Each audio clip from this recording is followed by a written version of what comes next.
All right, we're now moving into the business meeting portion, and if it's okay with you, we're going to get right into it so everybody can get on the road and do the rest of your day instead of taking a break. At this time, I'm going to introduce the President of the Association, Dan Brosz, to run the business meeting. Dan?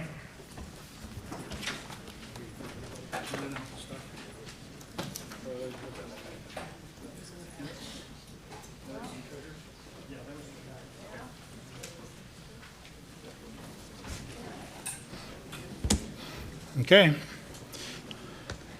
I think in your packets, the minutes for the 2012 annual meeting were included.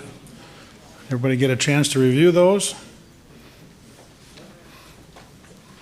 Any comments or thoughts? If not, I'd look for a motion to approve. So moved by Ron Anderson. Is there a second? Second by Tony Galetsky. Any further discussion? If not, all those in favor say aye. Aye. Those opposed, same sign. Minutes are approved. Also included in your packet is the Treasurer's Report for our fiscal year 2012 and into 13. Kind of just has our income in there. As you can see, Janet just reported a lot more trucks moving, a lot more overloads, if that's what you want to call it, overweight vehicles. I don't know, they're not trucks probably, some of them are, but a lot of it's construction equipment and so on. But there's a lot more of that moving, and so our permit section did pretty well for us, and so we've kind of increased to where we're at.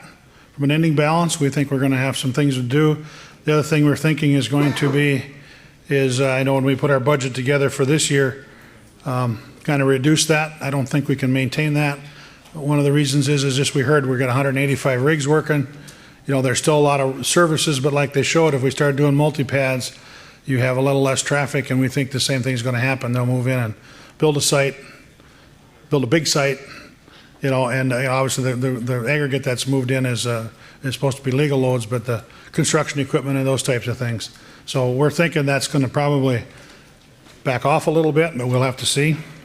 So anyway, that's our position. We've been pretty good, been pretty fortunate, and we've been able to do some studies and have some money to do it with. So, but anyway, any questions on the Treasurer's Report?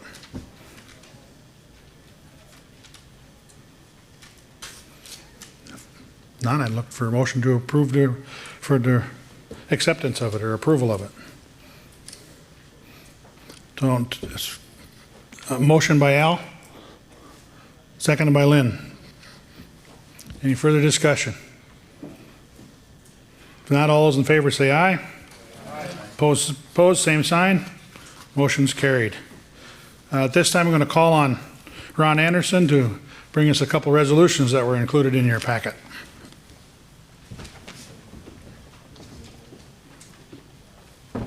If you've all got your yellow sheet, you'll see the first resolution is complimenting Dickinson and thanking them for having us here. Resolution that we do every annual meeting. The second resolution is opposing, it's now called the Clean Water, Wildlife, and Parks Amendment, an initiated measure. I'm sure you've all seen it in the news. It's kind of recycled from, I think, 2010. I don't remember the exact year when they couldn't get it on the ballot because of some technicalities.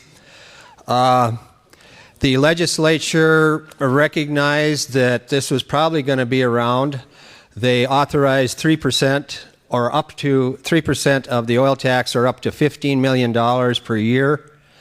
This wildlife group, was not satisfied. That was not enough for them. So they want to be included in the Constitution to receive 5% of the oil extraction tax.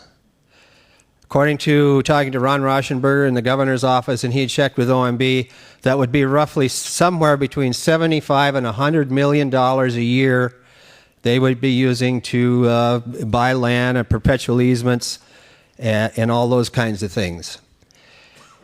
I personally think, and I think most of you think, 15 million when the legislature did that, remember, that's over and above everything else that's done.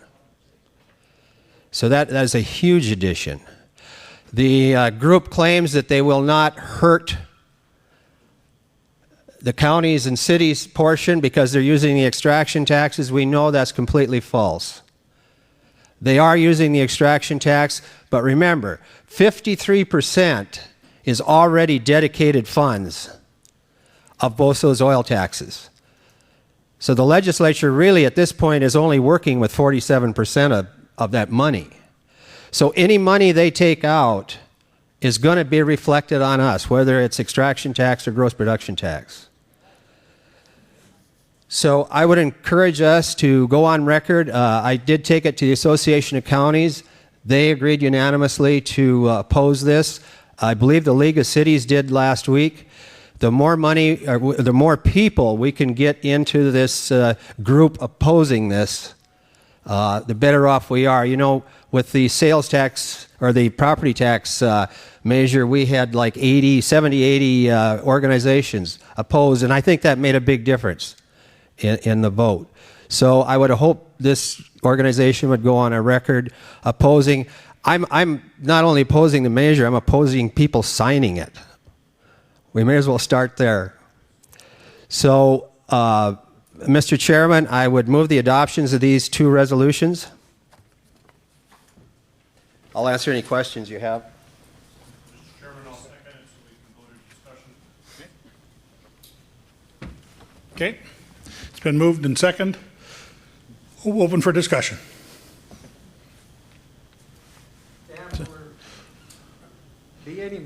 Will there be any dollars put into this to fight this? Because this is a big organization behind this push. And I feel sort of like Mr. Anderson. I think we need to stop it right now and hope they never come back to North Dakota. We have to be careful how we do this. We can do it individually. There's some silly laws that have been developed that organizations, we better be very careful about how we get involved. But we did it. We raised quite a bit of money for the property tax amendment, and we can do it the proper way. But it's when you all go out and talk against it, don't talk as it's from your organization. Talk it's from you personally. You're right, Bill. We talked about it at the executive board meeting or at our board meeting. We're just not sure. We've got some associate member money we could use maybe, but we just don't want to get in trouble and have an excuse for them to get after us about it. So we're a little cautious. I'm assuming it's the same thing with League of Cities and the County Association. We got to be careful on the funding part, but we'll go from there. I'm not sure, but I think at this point we have about 10, 12 organizations already on record. And I don't believe we've gotten to like the farm bureaus and the farmers unions and stuff like that yet, which we have to do. Any other comments or thoughts, questions? If not, all those in favor say aye. Aye. Opposed, same sign. Resolutions are adopted. I've been on here for a few years. We've been contracted, Vicki would probably know exactly how long, with the coal conversion counties, their association. And one of the things we've done over the past few years is there's been some, Vicki, we provided support for them. We provided on the internet. Vicki's kind of helped them out with some of their meetings and some of their information. And then we've kind of, I don't know, maybe I'm not sure a disconnect, but we just haven't talked a lot about each other. So the last couple of years we've made an effort to get together as boards, and we've had some discussion as far as how should we proceed, what things we have in common, how could make this thing work better. And their suggestion was, and that maybe the best thing would be is if they would just kind of join our organization and be part of one. It probably gives them a little more ownership into it. It probably gives us a little more pushback to the, not pushback, but involvement into their issues or their thoughts. And some of the things that they have are different, but some of them are the same. And so the proposal has been, and the proposal is in front of you, that we kind of join those two associations. And for us to do that, we would need a bylaws change. And so in front of you, you have a bylaws, a change that's in front. Basically, the proposal has been that a couple of things we tried to do is we tried to leave it at an odd number. We have 9 board members now, and so instead of adding 3 from the coal producing counties, we added 2 for our board, that they would provide two board members. The other thought we had is, I don't know, just to make sure that everybody was comfortable with it, and I guess they were, I think, that they would probably not rotate up to the presidency, just be on the board and have input. And they were comfortable with that, I guess, I think. And in a minute, I'll have Mike come up here and make sure. And I'm trying to think, what's ever in bold is what the bylaws change would be. And they'd have their own committee. It didn't work out this year that they would have their group here to be able to have their meeting like we're going to have in just a few minutes, where we split up and do our committees. So we did leave it in there that they would be able to either come here and do their 2 board members, their 2 nominations or their 2 people that would go on the executive committee, or they would have a separate meeting and they would bring them to us at our annual meeting every year. So I think that's how we set it up. And I guess if they don't have anybody, we can elect somebody.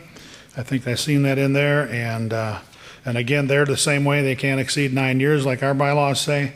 And then we had one other little change in there under Article 12, as long as we were changing some things, just to make sure. I guess we went from a rule of thumb that says if the truck permit committee wanted to make a change, they always brought it to us, but it was never exactly in writing. It just says that we're responsible. So anytime they wanted to make a change, we would approve it. We just thought, since we opened up the bylaws, that we would add that section in section 12, that whatever their recommendations, they have to bring them to the board, to our board, so we approve them. So before that, so that change that they're going to make here in October, they don't just do that without at least us knowing about it. So anyway, I think I'll let Mike Ness come up from the coal conversion counties. I think there's a couple of words he would like to see us consider, so I'll turn it over to Mike for a minute.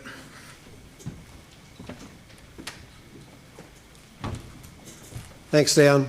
I'm Mike Ness. I'm now chairman of the CCC, and John Phillips is here as past president of CCC. We've been working on this for, I think, about 3 years and had a partial association, and finally we came to a point where we were ready to actually become a more important part of the oil and gas. So we asked Vicki to write up some bylaws and some changes. And the bylaws are in front of you, and just a little bit of a change in there. We have a 9-member executive board, and in the bylaws that are written here, it says a 7-member committee.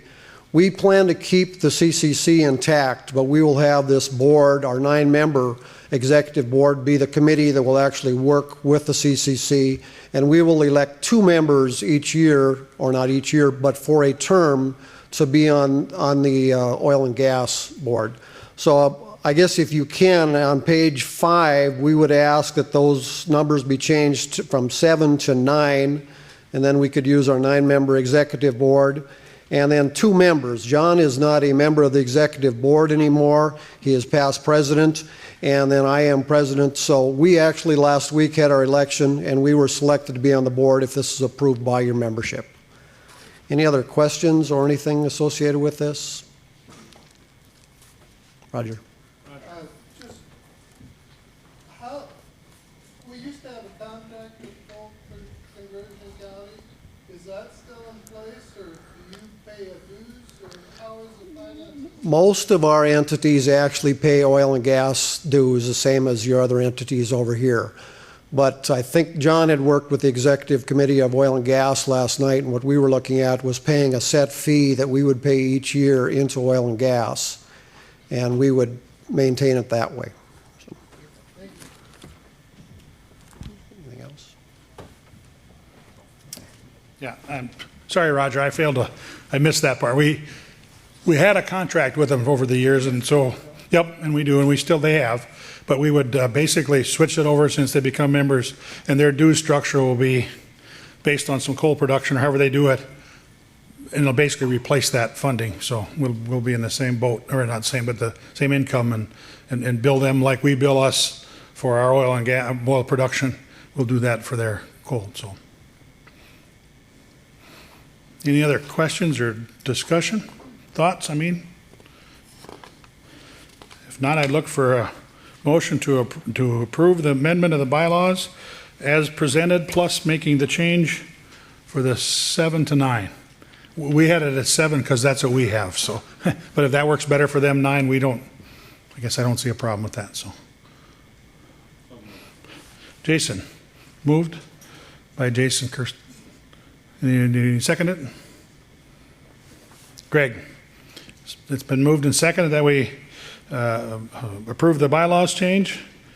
Any discussion? If not, all those in favor say aye. Aye. Those opposed, same sign. Motion's carried. Any other business that's for the good of the order we should talk about? If not, why don't we need to break up into committees, cities, counties, and schools. As we do it every year, we re-elect, or elect, I should say, and if some are the same, a committee of 7. And from that committee, we would elect 3 people to the executive board. 2 of them are probably still there, and there's probably 1 opening. So however you choose to do it, but there'll be 1 opening. And why don't you get together and do that? Why don't we do the cities over here, schools in the middle, counties over on the other side over there. Gather up and do your thing, and when you get your stuff done, bring it to us, and we will announce that and finish up. Oh, I'm sorry. I forgot the associate members. Lauren, thank you. Where do you want to sit? Yeah, right over here where Lauren's at. Right up here in the front. We'll get together with you. So.